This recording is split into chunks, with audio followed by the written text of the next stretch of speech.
Starting in 5 seconds. Dear friends, it is an enriching experience to be sharing my perceptions on this vital issue with this August gathering. I am particularly pleased to join you at this Tata Memorial Lecture. Before I start my presentation, I wish to congratulate Dr. Bharat Ramji and his team at Population Foundation of India for taking this initiative. The foundation and the Parliamentarians Forum for Human Development, of which I am the founder chairperson, have been interacting on this issue of social importance. We always value the input by the Population Foundation of India during the interactions organized by Parliamentarians Forum. J.R.D. Tata, in whose name this lecture series has been organized, was a visionary and eminent industrialist, though from a different school of economic thought.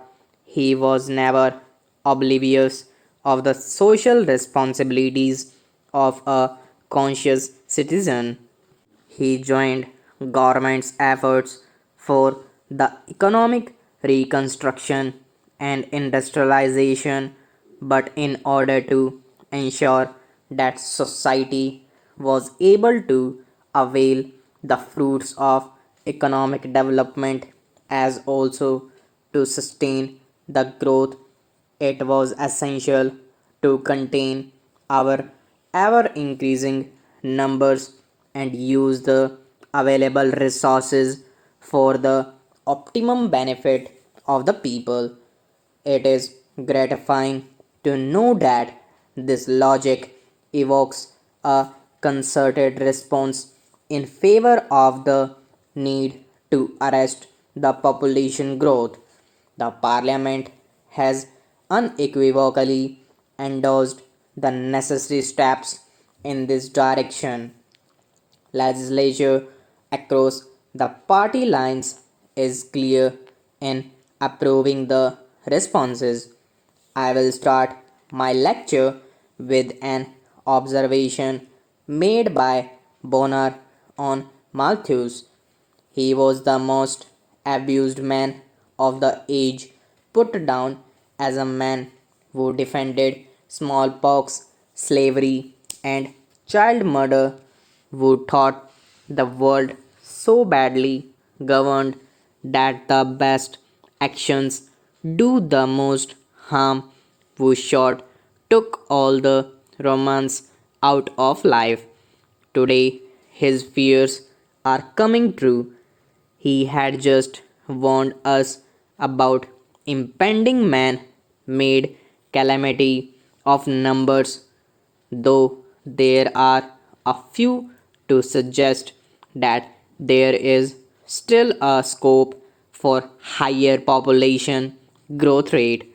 They argue that the annual rate of population growth for last 8,000 years, roughly from the Paleolithic age, has been only 0.06% annually. They further inferred that this figure was far less than 3% annual growth rate required to meet Malthusian geometric rate of progression to double each successive generation. I wonder if such suggestion will only take us to the beginning of our end. I shall give a few facts and projections, and they indeed betray any romance in the present scenario, though the mankind was the latest creature among the biodiversity. its numbers have grown rapidly. It is alarming that the rate of growth is ever increasing. In 1798, when he was writing his essay on population, the global population was barely 1 billion. Ever since, due to industrialization and technological revolution, the population has risen to an ever increasing rate. In the following 100 years, the world population doubled to 2 billion, and further following half century from 1925 to 1975 it doubled again to touch 4 billion. By 1990 it was 5.3 billion. Even though there is a decrease in the overall growth rate of population from 1971 onwards, according to UN projections, by 2025 the earth will contain a population of around 8 billion people and the global population stabilizes as 11 billion people in the second half of the next century. The worst aspect of this population explosion is that these increases will be taking place largely in the developing and underdeveloped countries. It has been projected that from now to 2025, around 95% of all global population growth will take place in these countries. At current rate of population growth, we should plan to accommodate a workforce of around 3 billion of people in developing countries by 2025. This means these developing economies should be able to cater the need to around 40 million new jobs every year. These countries have comparatively low industrial production. A high domestic consumption leaves minimal surplus in the economy.